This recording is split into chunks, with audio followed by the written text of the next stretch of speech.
If you're looking for a cute, isometric, and chaotic co-op fantasy adventure cooking sim, look no further than Innchanted. While scouring the depths of the immense Steam catalog, we stumbled upon this quirky Australian gem. Innchanted is set in a colorful fantasy world with Australian themes. There are 4 playable characters: Jarl, Florian, Celsius, and Ronnie. Our story begins when the evil wizard Colin takes control of your uncle's inn.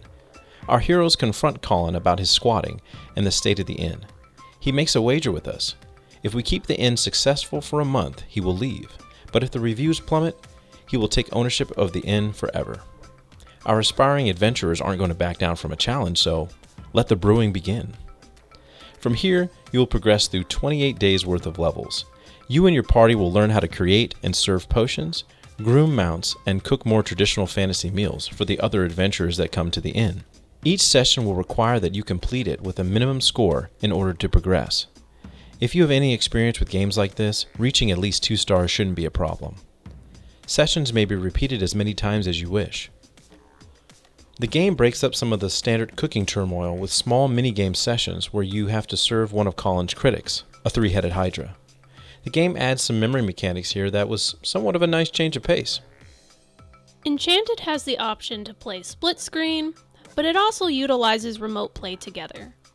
For those that don't know, remote play together is a feature on Steam that allows you to remotely play the game with someone that does not have a copy. If you are like us and don't like playing split screen on a small PC monitor, then this will be nice for you. This option also works well for people who want to play with someone who is not in the same location. For those that have seen this game, you are probably thinking this looks a lot like Overcooked. And you would be right. It does in fact remind me of Overcooked, but it has enough added elements to set itself apart and stand out. It adds some RPG elements by having you choose a task at the beginning of each day. You will be given a scenario, and depending on your choice, you will start the run with a helpful effect, negative effect, or none at all. Some of the effects didn't seem like they helped or hindered all that much, but some, like all your dispensers starting out empty, could throw a wrench in the beginning of your run. Now, whenever I'm thinking about purchasing a game, I always like to figure out the dollar per hour of entertainment I will get out of the game. For instance, if a game would take me 30 hours to complete and it costs $60 to purchase, that would give me $2 per hour of entertainment.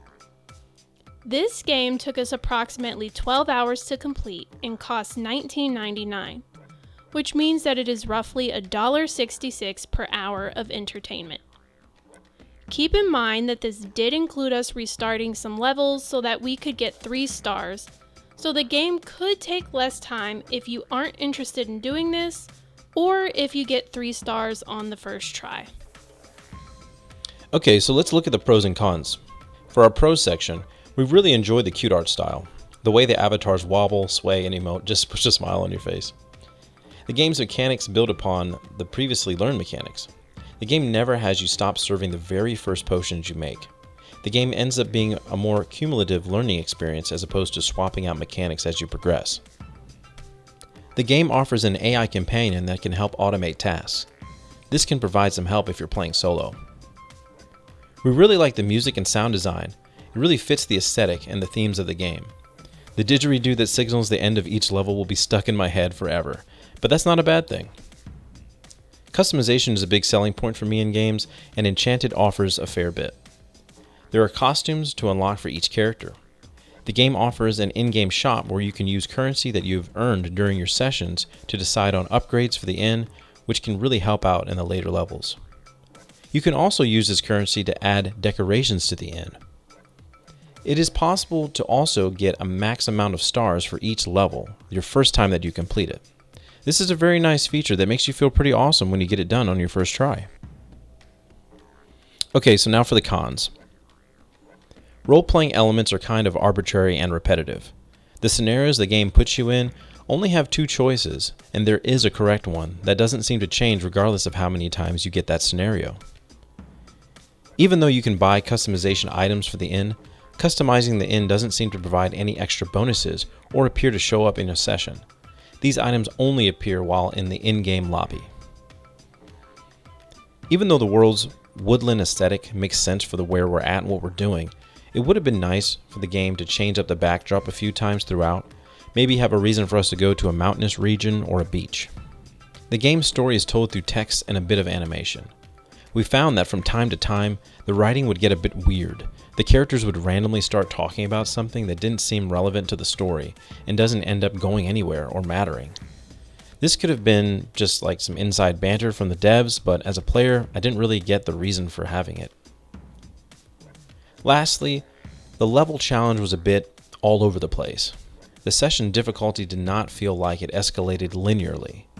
We would have some sections that would feel as though they were getting more difficult, only to have one that was like laughably easy, and then we would have a level, maybe 1 to 2 levels later, that we would have to repeat multiple times in order to get it right. Overall, we thought the game provided a fun and unique take on the chaotic cooking genre. So if you are looking for a quirky co-op experience, you should check out Enchanted on Steam. Thanks so much for watching. Catch you in the next one.